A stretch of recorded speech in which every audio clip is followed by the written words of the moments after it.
El botón nuevamente no envía ningún tipo de información, sino nos aparecería aquí cuál es la información que envía. Sin embargo, podemos nosotros, digamos manualmente, enviar información a través del campo que nos desbloquean acá. Vamos a mirar el ejemplo. Voy a crear otro método que se llame, bueno, de hecho aquí lo tengo, recibir texto, y recibe un texto que se llama string value, y dependiendo de este valor, pues este texto que ponga acá, que aquí lo llame value, le puedo poner pues el nombre que quiera. Si este es rojo, azul, negro o ninguno de los anteriores, va a cambiar el personaje de color basado en este código de acá con un if y unos else if. Entonces ahora voy a hacer que el botón no llame a recibir botón, sino que llame a recibir texto. ¿Cómo le enviamos entonces el texto desde este botón a él? Miren que acá se desbloqueó una barra. Entonces yo podría escribir aquí azul, y cuando le doy play, ya él cambia el color azul.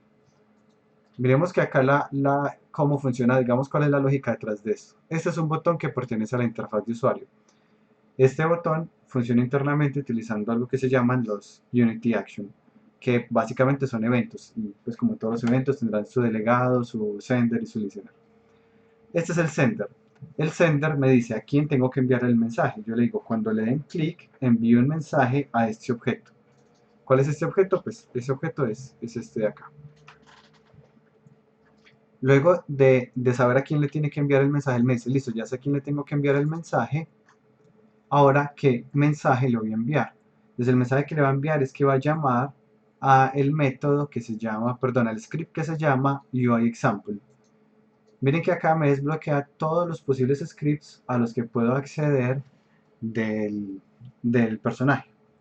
De este me interesaba específicamente UIExample, y acá me muestra todos los métodos que yo podría llamar al presionar ese botón. En este caso quiero utilizar el de recibir texto. Y me muestra qué información reciben esos diferentes métodos. Este método, miren que acá entre los paréntesis dice string, esto significa que este método recibe como parámetro un campo de texto. Como recibe ese campo de texto, acá me desbloquea un campo de texto donde yo puedo escribir lo que yo quiera. Yo podría escribir acá rojo. Yo, Sí, qué pena. ¿En qué parte es que llamo el método? acá después de yo le asigno primero, le arrastro acá el personaje. Luego arrastrarle el personaje están todos los scripts. Y luego en el script aquí aparecen los métodos que yo quiera. Y acá este se llama recibir texto string, que hace parte de los métodos. Esto es un método y hace parte del componente UIExample. Entonces aquí, nombre de la clase. Listo, yo. Sí, súper bien. Ahora, ¿cómo funciona acá? Entonces lo que pasa es que cuando yo escribo rojo acá, cuando yo doy clic, él viene, toma esta información, va al código y reemplaza este parámetro, este que se llama value, lo reemplaza por lo que sea que haya aquí escrito. Yo puedo escribir lo que yo quiera, pues si escribo eso, pues va a poner el de blanco, que es la opción que yo tenía ahí. Entonces ahí está, pues no se nota el cambio porque es el de blanco. Pero cualquiera sea el dato que yo escriba acá, va a llegar acá. Entonces si yo escribo, por ejemplo, en negro, este texto que dice negro, cuando yo presiono el botón, va a venir al código, va a entrar acá, luego va a evaluar los diferentes condicionales, va a llegar hasta ese condicional, va a cambiar el renderer y se sale del método. Y como resultado, pues el personaje quedó pues aquí en tono negro, en solo la silueta en este caso. Preguntas hasta acá.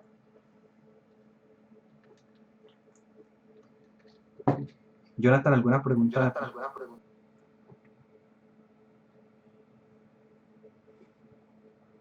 No, sin dudas, Mejía. Bueno. Y Mateo de pronto iba a preguntar algo. No, no, que todo bien, yo. Listo, súper bien. Entonces vamos avanzando acá. Este botón está compuesto por el botón en sí, y está compuesto además por un texto. Este digamos que es el de cambiar color. Aunque yo en lugar de ponerle este sprite que tiene por defecto, que es como el de un botón, pues yo podría ponerle el sprite que yo quiera. Desde acá yo vengo y selecciono aquí el sprite que yo quiera. Yo podría hacer que el botón se viera como un árbol o como, no sé, el icono de Twitter o lo que sea. Pongámosle acá este del mundo.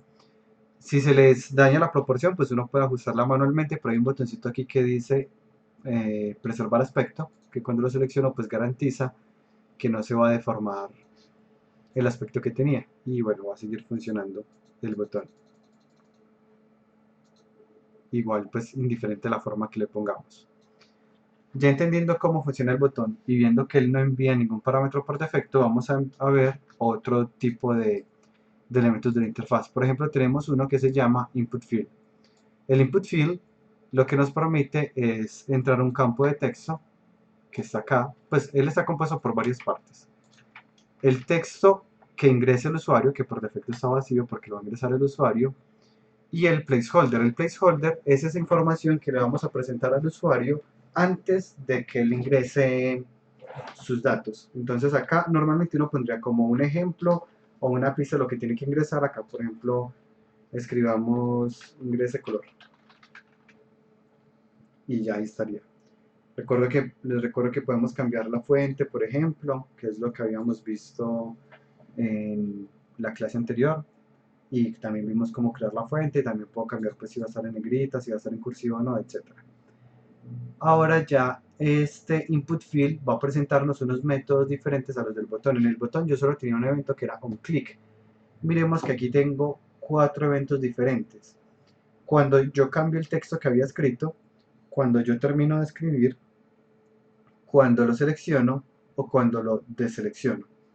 Esas son las opciones que tenemos acá en el texto como eventos que podemos enviar. Y aquí entre paréntesis nos dice que él envía un string. Miremos onEdit. EndEdit es cuando termine de editar. Voy a utilizar este. Voy a traerme mi personaje. Y voy a decirle que va a llamar este de recibir texto. Sin embargo, quiero que noten un cambio y es que me lo ponen uno en la columna separada. Miren que aquí hay una línea divisora que me divide los parámetros estáticos de los parámetros dinámicos. ¿Cómo así que parámetros dinámicos?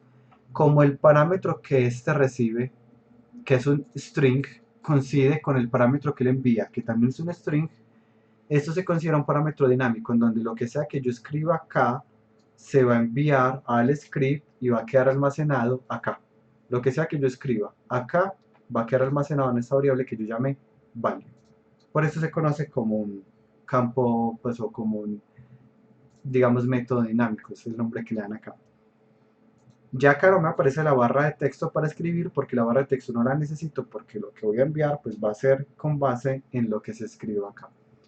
Miremos ahora, voy a darle play, ingrese color, le sigo rojo, ahí cambia, azul, cambia, negro, cambia, blanco. Y ahí cambia. Entonces ahí tenemos el funcionamiento. Podemos empezar a combinar esto como decir, como bueno, yo quiero que cuando la persona vaya a ingresar un texto, el fondo se haga más opaco, para que él no se distraiga con el fondo, sino que entienda que es que debe escribir un texto. Para eso podemos crear un panel. Un panel es simplemente como una pantalla, digamos, opaca. Es básicamente un image con un cuadro y un color con transparencia. Entonces aquí está el panel, le voy a poner un poquito menos de transparencia. Notemos que el panel podría estar atrás o adelante del texto. Si el panel está delante del texto como acá, pues yo no puedo seleccionar el texto porque el panel me impide que yo lo toque. Es como si el texto estuviera atrás del panel y no lo puedo tocar. Entonces vamos a garantizar que el texto quede más adelante que el panel. Esto es con base en el orden de ubicación. Si este está más arriba en el canvas, se renderiza este primero y luego se renderiza este. Así que si los pongo al revés, ya el panel va a quedar más adelante que el texto. Es básicamente cómo estaría funcionando. Aquí es porque se me movió que no se veía ahorita. Volvamos a acomodar.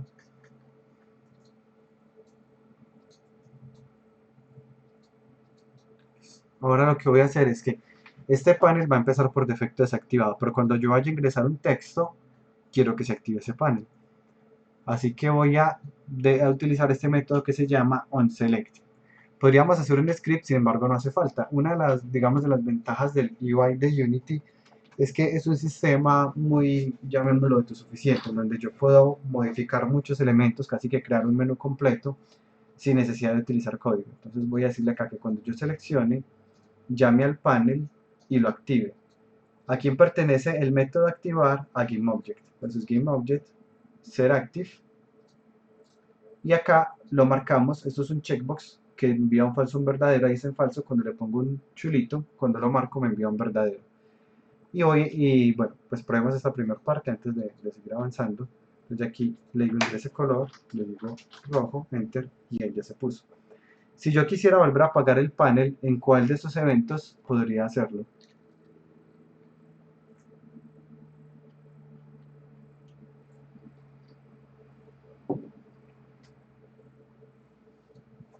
Recuerden, hay cuatro eventos. Value Change, on Edit, on Select, on Deselect. Deselect no.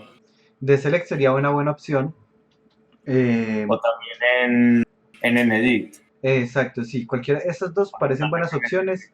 Voy a utilizar Edit por una razón, y es que cuando uno da clic por fuera también se llama Edit. Entonces voy a utilizar este que me sirve para cuando yo dé Enter o para cuando yo dé clic por fuera, porque este es muy parecido a este, pero también nos va a funcionar en el caso que presione Enter. Gracias, Santiago.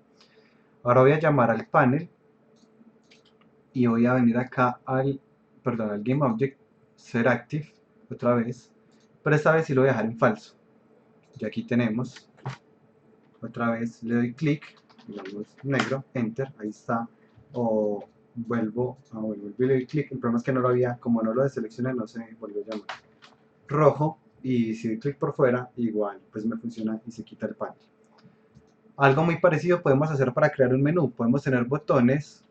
Esos botones, cuando yo presiono ir a créditos, me llaman a una pantalla donde tiene los créditos, o cuando presiono opciones adicionales se prende la pantalla, pues otro canvas que lo tiene, o algo así por el estilo. Realmente es muy fácil crear un menú, considerando que los mismos botones pues nos permiten activar otros botones, u otros paneles, u otros canvas. Normalmente, cuando tenemos como submenús, los podemos meter como dentro de un panel, así como está acá, y si yo apago el panel y prendo el panel, pues ya se prendería todo. Esa es una de las opciones pues que tenemos.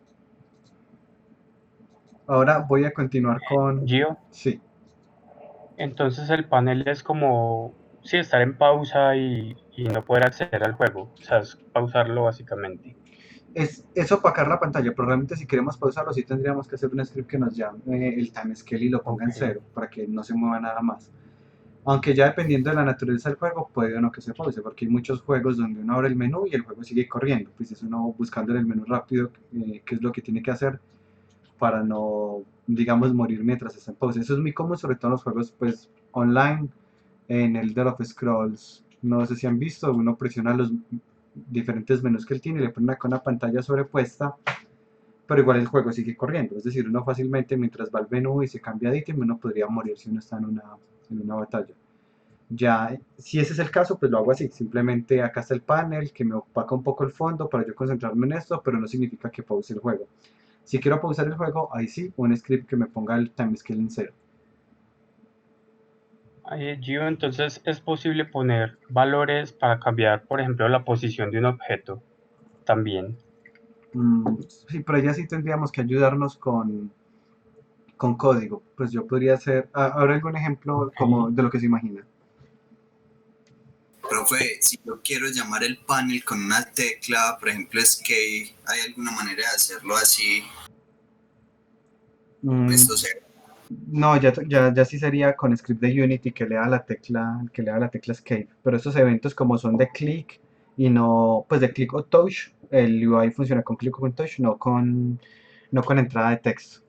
Entonces sí, nos tocó un script separado, Jefferson. Y ahora Eh, sí, sí, dígame.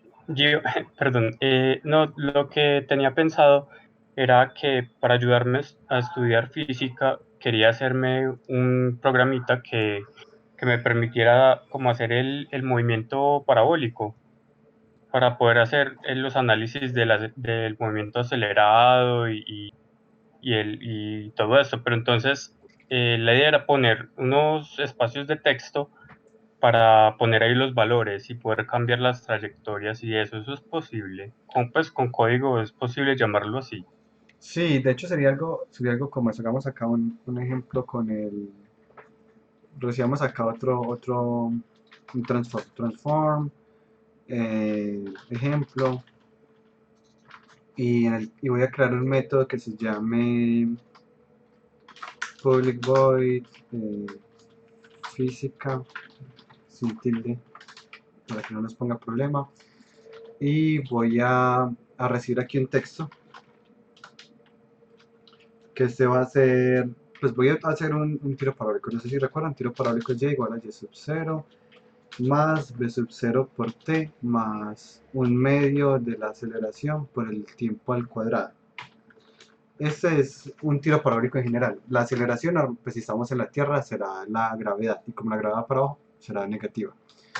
Entonces, digamos que el dato que va a ingresar la persona acá va a ser la velocidad inicial. Vamos a calcular un tiro parabólico y la persona va a poder ingresar la velocidad inicial. Voy a ponerle acá b sub 0.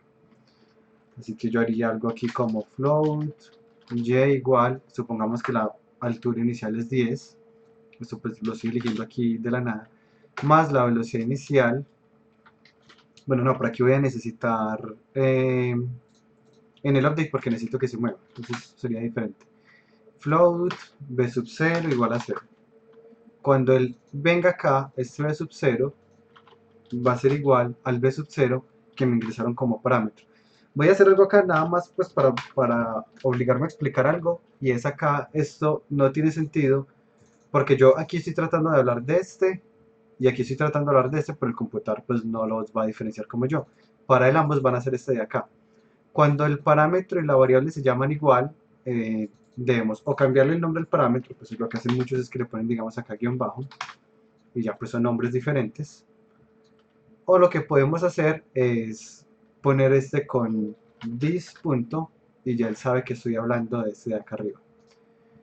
Y este pues como está en texto lo debo convertir a flotante, float.parse, es la forma que convertimos de texto a flotante. Y para convertir de flotante a texto es con .toString. Entonces aquí tengo b sub 0 y como resuelvo yo casi todos los problemas es con una máquina de estados, luego ingresar un valor y entonces el estado pasa a ser 1, y aquí vamos a mirar si el estado es 1. No, ya. Si el estado, no sé por qué el update me quedó arriba ya. Si el estado es 1, voy a llamar a esta ecuación, entonces la posición y va a ser igual a la posición y sub 0, que voy a asumir que es y, aunque la podría pues ingresar en otro campo de texto, más la velocidad inicial que ya la conozco, multiplicada por el tiempo, que no la he declarado.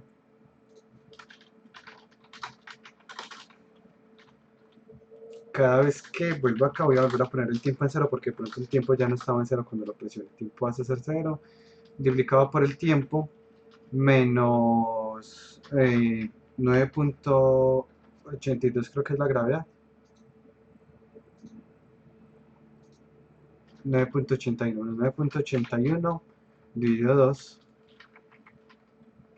multiplicado por el tiempo al cuadrado, o sea, por el tiempo por el tiempo.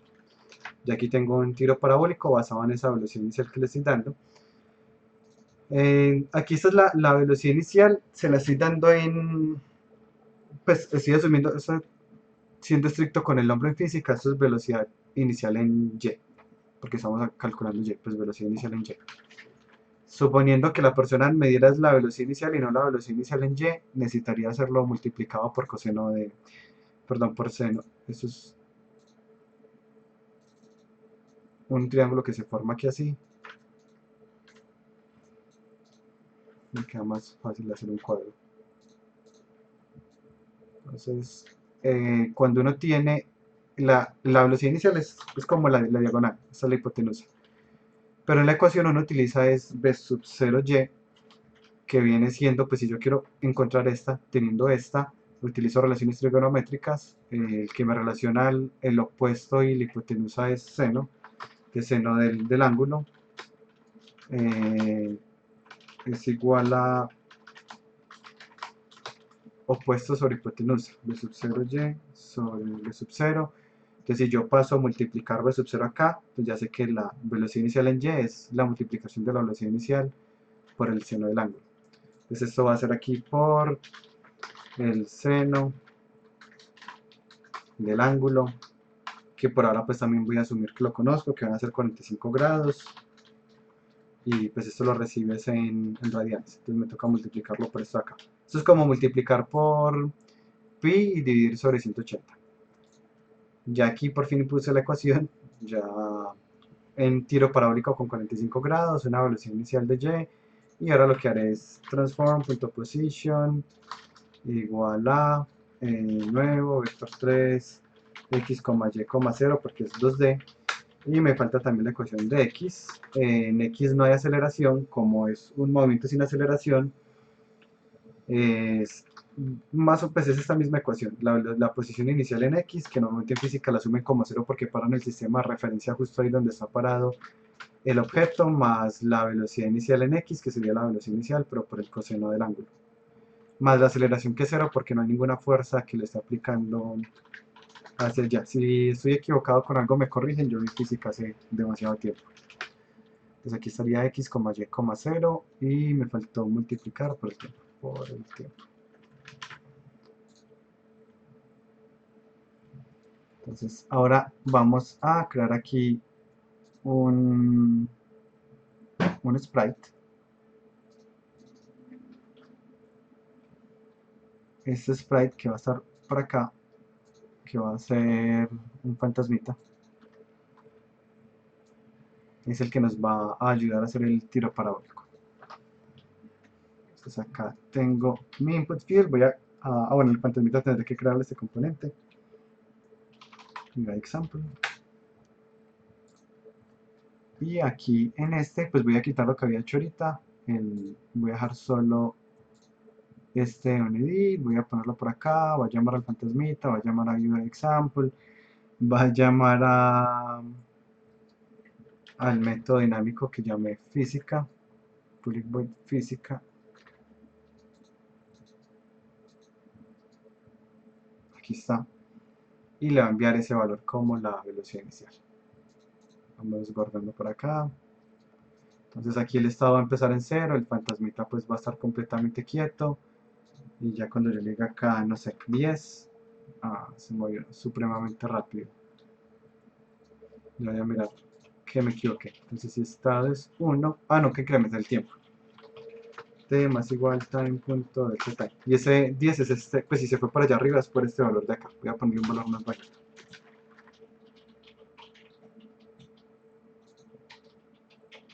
Entonces velocidad inicial 5 y ahí está pues el tiro parabólico. Que lo hice desde el eje 0, pues vamos a poner acá 0, bueno, ahí sí.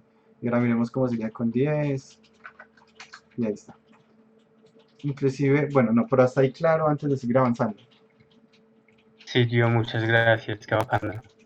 Ahora miremos algo que me parece a mí interesante que uno muchas veces no utiliza, y es el hecho de que yo podría enviar todos los parámetros acá. O sea, yo podría poner también como parámetros b sub 0, y sub 0 y el ángulo, que llamémoslo que es 0, listo. Pero yo aquí solo estoy recibiendo un string. Voy a poner aquí este string como value, es como el nombre que le pongo normalmente a los parámetros por defecto. Y lo que voy a hacer es que voy a tomar este texto, pues este texto el usuario lo tendrá que ingresar de una forma muy particular, lo va a ingresar separado por coma. Va a ingresar b sub 0, coma, y sub 0, coma, teta. Y eso es lo que va a ingresar, separados por coma. Entonces, ¿qué puedo hacer yo? Puedo decirle acá al string values, pues como los subvalores, que es un arreglo, puedo decirle que me tome este valor y me lo haga un split separado por coma, y ya entonces me los va a separar, me va a separar estos diferentes, perdón, estos, así, me va a separar cada uno de ellos, de los valores que yo puse por coma. Entonces ahora sí, b sub 0 igual a values en la posición 0, esto le tendré que hacer una conversión igual, y ya acá me traigo el y sub 0 y el ángulo, y este sería el de la 1, este sería el de la 2, esto debería funcionarme aquí, entonces ya acá le digo, bueno, yo ya lo quiero probar, pero lo quiero probar con una velocidad inicial de 10, una altura inicial de menos 1 metro, y un ángulo de 30 grados. Le doy enter y aquí me lo hace, pero con esos diferentes valores, porque cada uno de estos pues me los fue separando de acuerdo a este de acá. muy importante que se acostumbren a manejar la clase string, que tiene un montón de métodos, incluyendo split, contains, entre otros. Esto es súper útil. Pero realmente la clase string y todos los métodos que tiene, sobre todo pues cuando utiliza using system.linQ, tiene unos métodos bien interesantes. Estos ya son separados. Y normalmente pues hago aquí la aclaración. Es bueno que estudien esto, pero esto puede llevar a problemas de optimización. Entonces cuando uno utiliza LinkQ con Unity, normalmente uno lo hace solo en los Star o Awake, no lo utiliza nunca en un Object, pero vale la pena pues que revisen esto. Les dejo ahí el comentario, porque este también le ayuda a uno a resolver un montón de problemas. Ahora, ¿es claro para todos lo que acabo de hacer? Sí, Gio. Listo, Gio, súper te bien. pregunto algo. Lo que se convierte, o sea, el texto que se convierte a flotantes siempre son números, digamos, números en string, o también se pueden convertir, digamos, el largo de las palabras. No, si uno pone algo que no es un número, me va a salir una excepción. Normalmente para evitar eso, uno empieza, uno antes de hacer este float.parse, uno de hecho normalmente lo que hace es un try catch o un try parse. Try parse es lo que revisa que sí sea posible convertirlo antes de convertirlo, porque aquí como lo tengo, que lo hice así por el ejemplo, si la persona ingresa, hagámoslo acá, si yo ingreso algo que no es un número, voy a ingresar acá A, B, C y le doy enter y aquí me sale una excepción. Esa excepción es de formato nulo, format exception. Y esas excepciones, pues de hecho pueden llegar a bloquear el programa. Entonces, para no evitar eso, normalmente uno hace pues, un try parse, que se intente lo convertir. Si fue capaz de convertirlo, dígame cuál es el resultado. Si no fue capaz de convertirlo, entonces simplemente salgámonos porque la persona ingresó algo que no era. Profe, yo quiero agregar ahí que, pues, si quiere conseguir como la cantidad de letras de lo que escriba, pues puede hacerle simplemente length y ahí ya queda el link de lo que es. Si Sí, quisiera conseguir esa información. sí, gracias Quintero. Para lo que pregunta David de obtener el tamaño de una cantidad de letras es con este, value.length.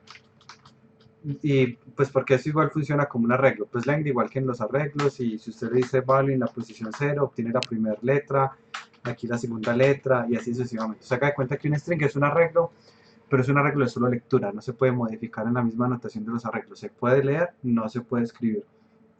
Y a diferencia de un arreglo, en un arreglo, si yo tengo un arreglo de enteros, cada elemento es un entero. En un string, cada elemento es un char, que es diferente. Es como un string, pero de una sola letra. Pues no es una cadena de caracteres, sino un carácter. Eso es un string, un char, perdón. De resto, es súper parecido a trabajar con arreglos, que de hecho lo hacemos en el curso de fundamentos. No sé los que recuerden que les tocó esa actividad conmigo alguna vez de buscar palabras. Ahora, Muchas continuando, gracias. dale con gusto y gracias también, Quintero. Ahora, continuando con lo que estábamos haciendo, era la parte de los inputs que podíamos enviar con los diferentes elementos del canvas. Entonces ya vimos que el input field me permite enviar texto. Ahora miremos uno diferente que se llama el dropdown. El dropdown entonces nos permite crear una lista de opciones. Voy a llamar esta primera opción, pues los voy a seguir de acuerdo al orden de acá. Que son rojo, azul, negro y blanco.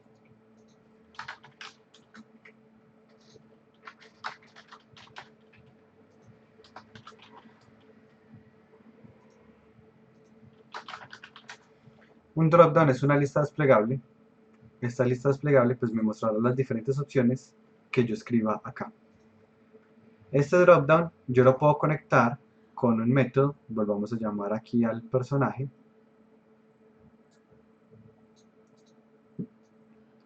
Y la información que me va a enviar, que miren que aquí aparece entre paréntesis, es un entero. Así que yo, si quiero leerlo, pues de forma dinámica, tendré que crear un método como el que yo ya creé, que se llama receive dropdown, que recibe un entero. Y acá está preguntando, si el valor es 0, es porque seleccioné el primer elemento de la lista, o sea, rojo. Entonces póngalo rojo. Si vale 1, es el segundo elemento de la lista, o sea azul, y así sucesivamente. Así que ya aquí puedo con el drop down ir cambiando a los diferentes valores del personaje. Preguntas de este que acabo de explicar.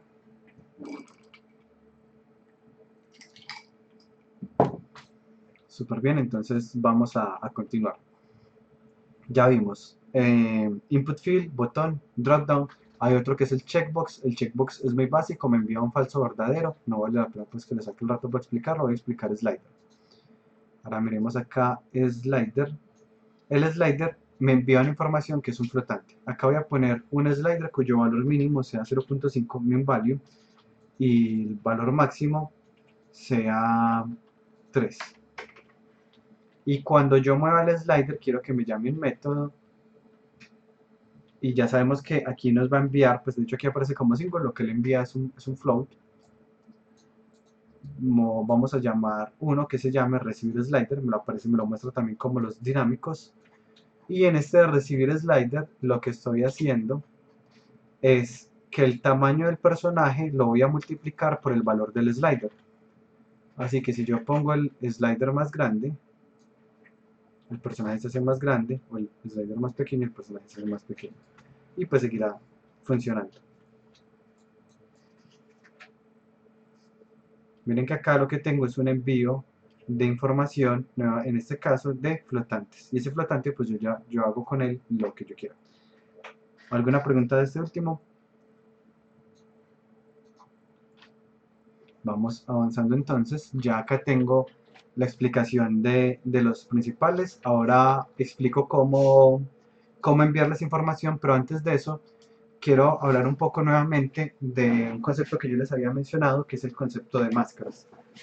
Las máscaras nos van a permitir, digamos, limitar la zona en donde una información es visible. Para eso organicé en la otra escena pues un sprite que nos va a servir de máscara. Ya la cargo por acá en la otra escena.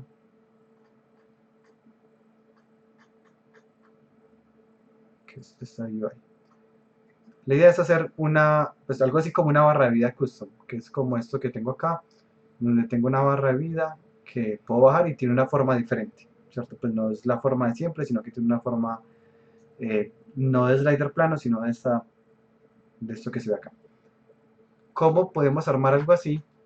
Lo que hacemos para eso es primero voy a crear un slider. Esa es, digamos, una de las formas más sencillas de crear una barra de vida, es a través de un slider. Con este slider voy a cambiar algo, y es lo primero, es que este slider no es interactuable, porque si lo dejo como interactuable, pues la persona llegará y se subirá a su barra de vida y listo, ¿cierto? Y ahí termina. Perdón, apago, bueno, ahorita lo apago. Este slider, entonces le quito lo de interactuable. Como todavía el handler es lo que mueve el slider, todavía es visible, yo lo puedo apagar desde acá. Y ya acá tengo este slider que puedo mover. Voy a cambiarle que el valor mínimo es 0 y el máximo es 100, que sería pues como el valor de la barra del personaje.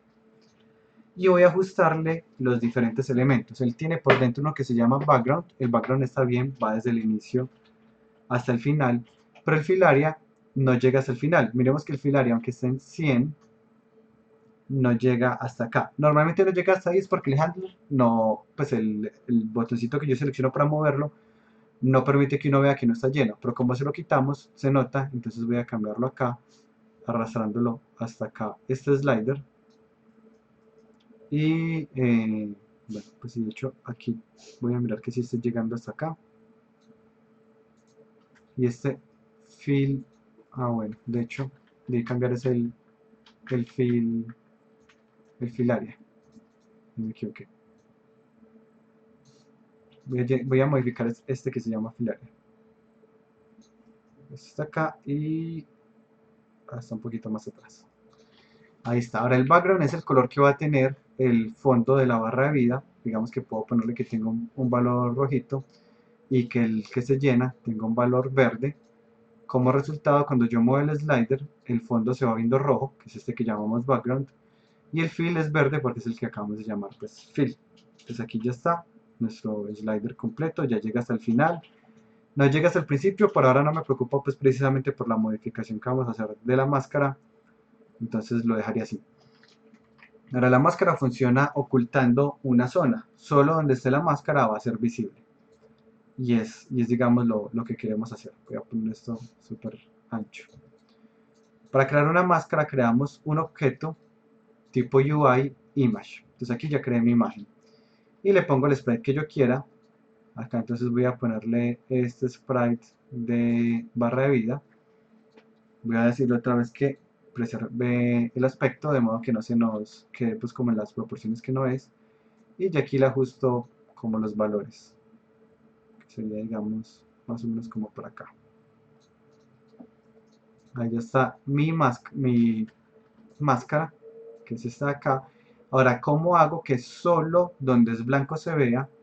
Voy primero a poner lo que yo quiero enmascarar, lo voy a poner como hijo de la máscara. Entonces pongo estos dos adentro de este que se llama image. Voy a cambiar el nombre acá para que nos acordemos. Esta es mi máscara. Y voy a agregarle un componente que se llama mask. Ahora miren que en el editor se ve así, pero en el juego se ve diferente. En el juego sí va a respetar de que solo va a ser visible en el área donde está la máscara. Así es como funcionan las máscaras. Nuevamente creo una imagen, pongo lo que quiero enmascarar como hijo de la imagen y le agrego el componente mask. Preguntas hasta acá.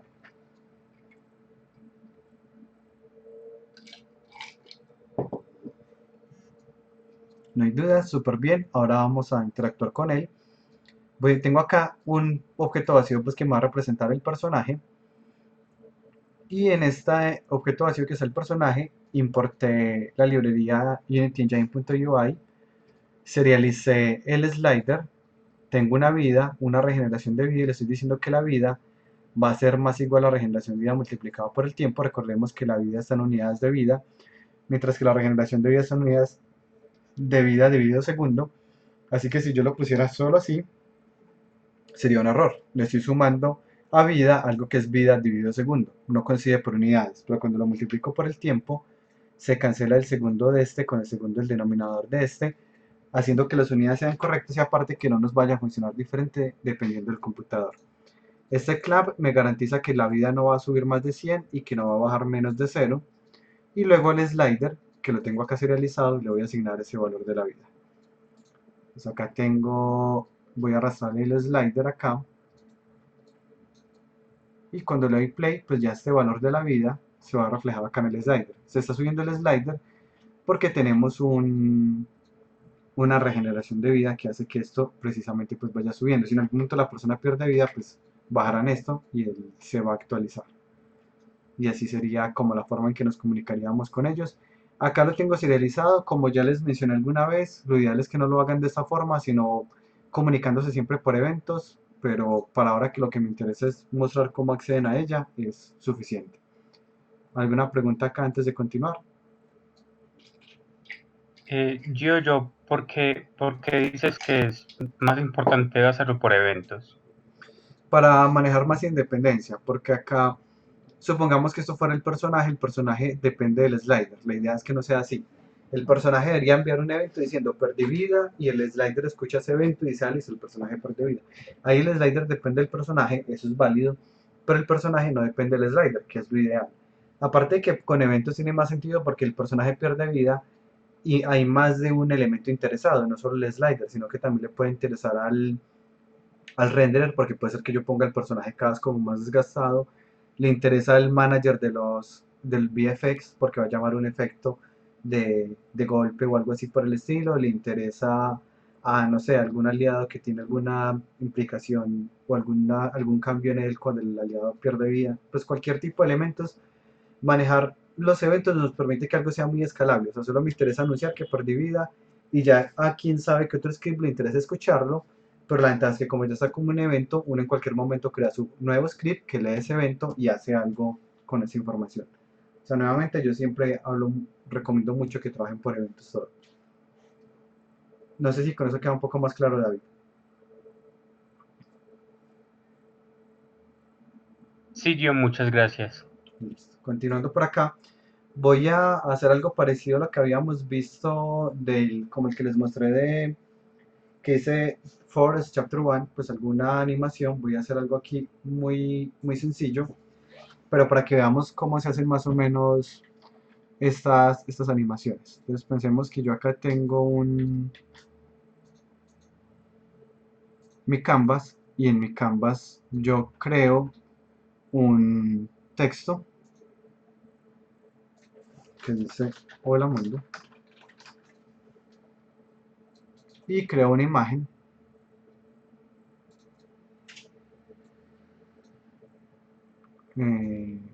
no, me quedó apagada, y creo esta imagen de acá que me va a servir como máscara.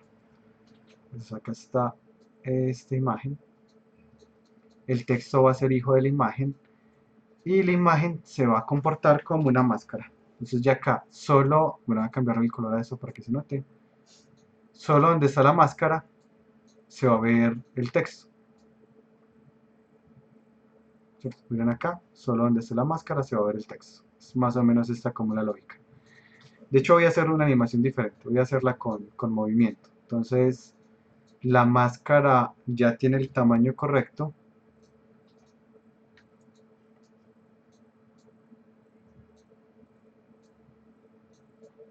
Y la máscara va a entrar acá para que se muestre, pues digamos, lo que tiene que mostrarse, que se lo vuelvo y lo pongo acá para activarlo, y aquí está.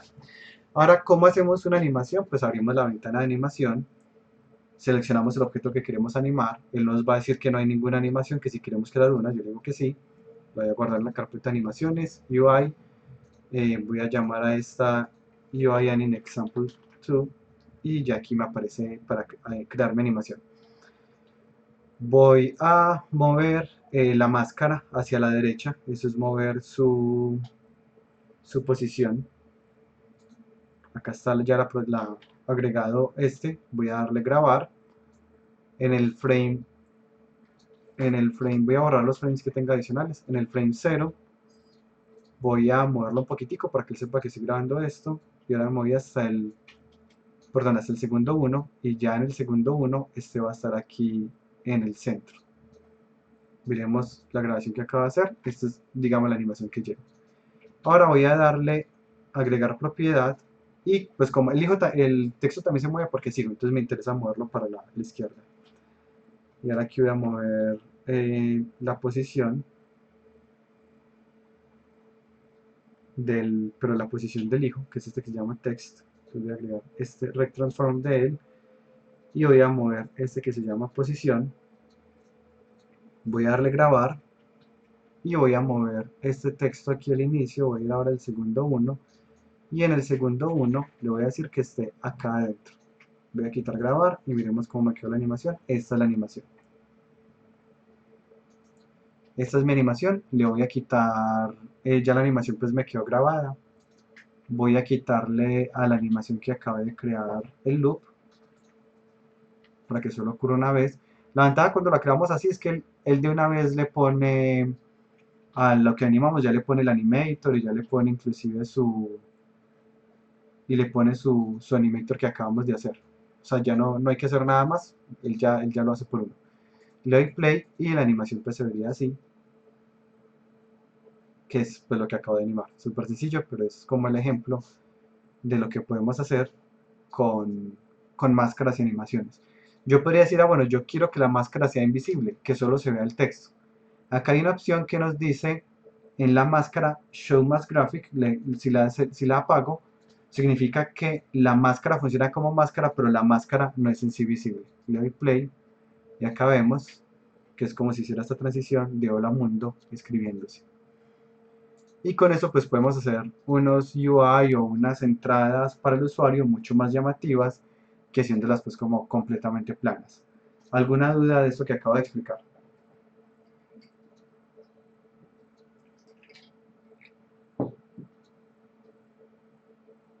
Gio, Sí, dígame. ¿cómo se le pone aceleración y desaceleración a la animación? Listo, entonces vamos aquí, ya está, esta es mi animación. Y yo puedo verlo a ese nivel de curvas. Entonces miremos acá las curvas. Esta es la curva de cómo se está comportando. Voy a abrir esto en pantalla completa. Entonces aquí está mi curva. Cuando uno abre esto, miren que yo puedo hacer dos zoom diferentes. Este es como el zoom completo, o con el control scroll para hacer zoom solo en X.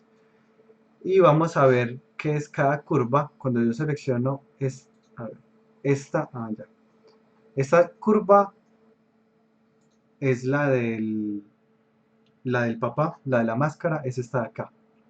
Y la del texto es esta de acá.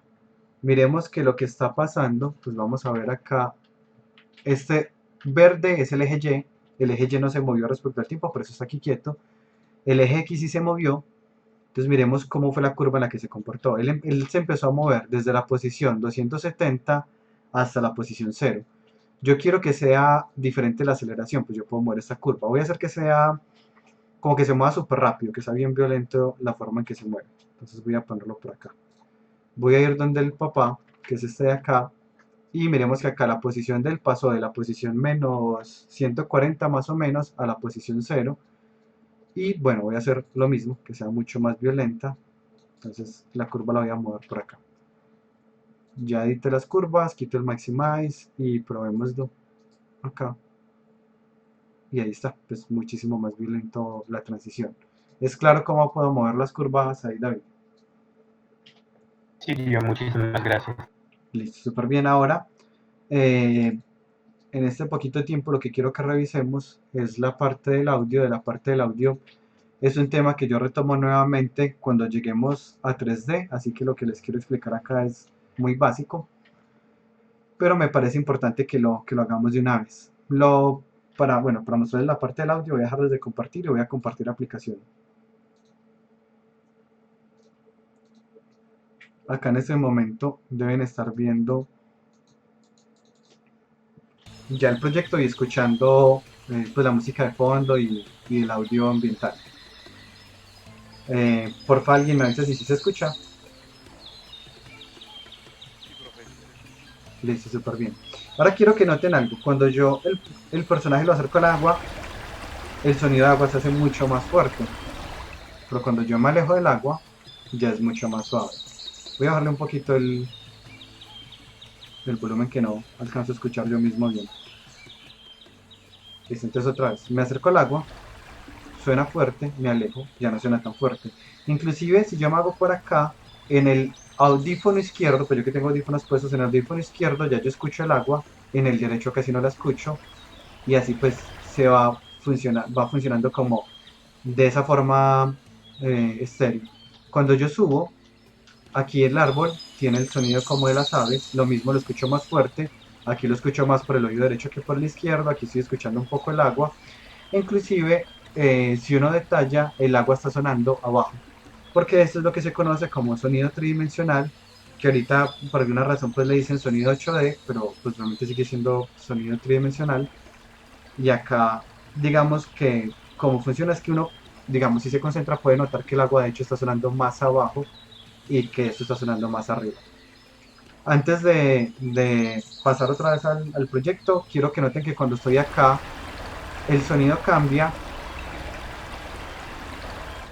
pero no solo cambia el sonido en que estoy escuchando el agua, tanto la música como las aves, todo se distorsiona, como si hubiera reverberación, pero es porque efectivamente hay reverberación.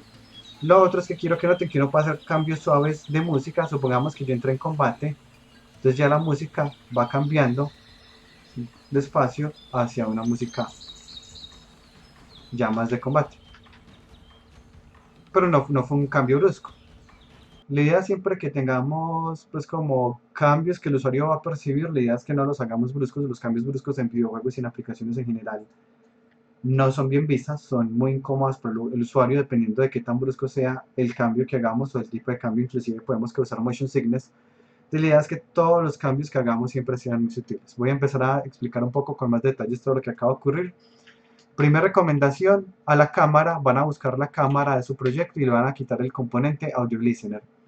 Y ese componente que se lo quitaron a la cámara se lo van a poner al personaje. De modo que si el personaje está acá ubicado, el personaje, pues uno escucha el agua más fuerte porque el personaje está dentro del agua. Si estuviera en la cámara, como la cámara está en la mitad, aunque yo me moví a la izquierda, pues la cámara no va a percibir que ya debería estar sonando más fuerte el agua. Si se lo pongo al personaje, sí. Entonces vamos a ponerle el Audio Listener, que es este componente de acá, al personaje. De modo que él sea los oídos y que uno pues de hecho se sienta mucho más conectado con el personaje.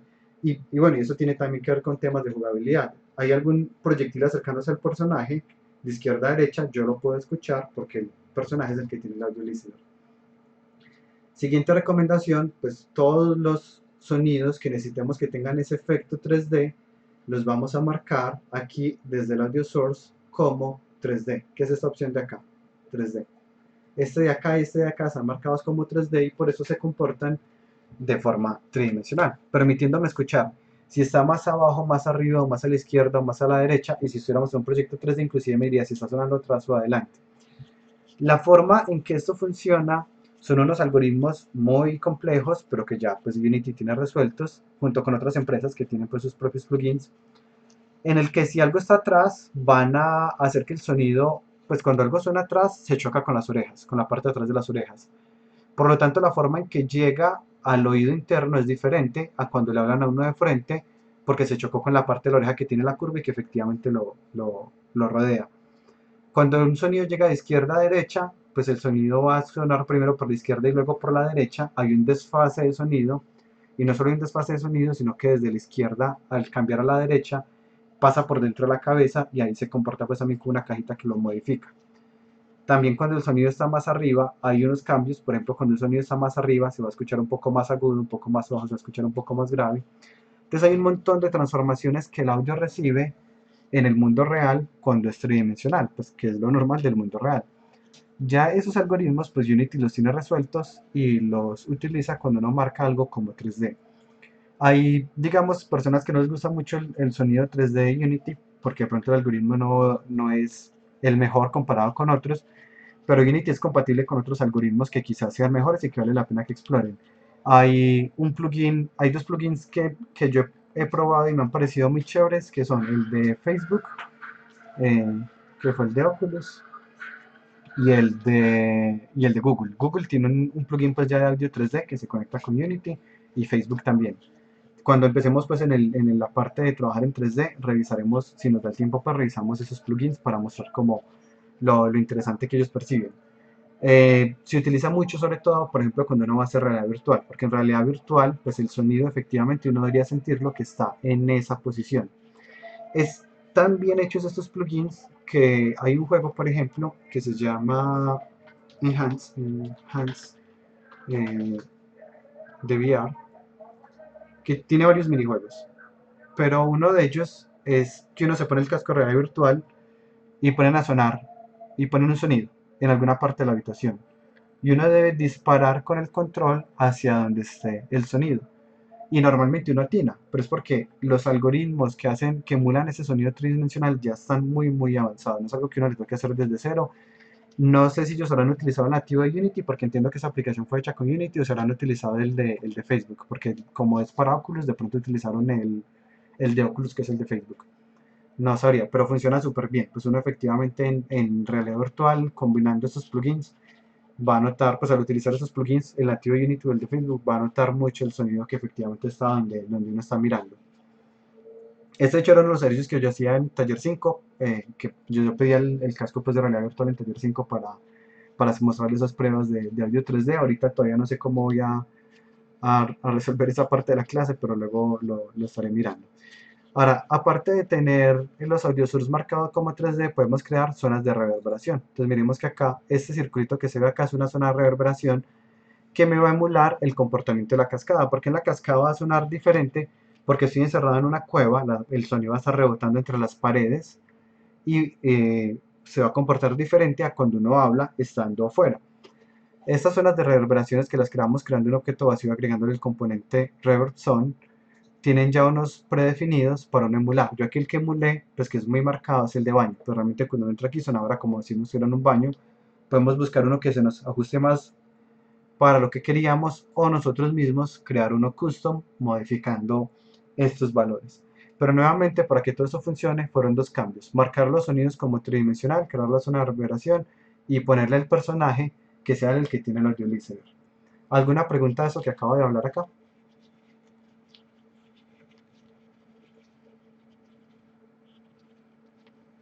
Listo, no hay más dudas, porfa, revisen mucho el tema, pues es importante que marquen los sonidos como tridimensionales. Realmente uno como jugador parte de la experiencia de uno, de lo que uno hace, es utilizar el audio para uno tener referencia a la ubicación. Si uno está jugando un shooter y uno escucha una explosión a la izquierda, uno ya está alerta de que lo que pasó fue a la izquierda, o lo escuchó atrás, entonces uno ya sabe que está atrás. O sea, el sonido 3D va muy de la mano con la, digamos, interfaz que se le presenta al usuario para retroalimentar los estados de lo que está ocurriendo dentro del juego.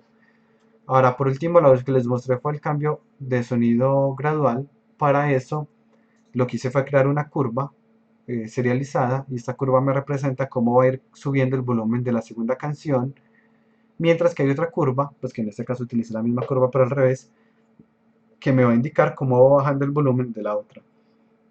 Utilizar curvas para hacer las transiciones de los sonidos pues nos van a dar un mejor control sobre cómo va a ser el cambio de una música, por ejemplo la música pasiva a la música de peligro. Eso era todo lo que les quería explicar por hoy. Seguimos igual revisando pues temas como este durante la próxima semana, pero por ahora eso es todo. ¿Alguna pregunta antes de finalizar? Listo. Como no hay más preguntas, voy a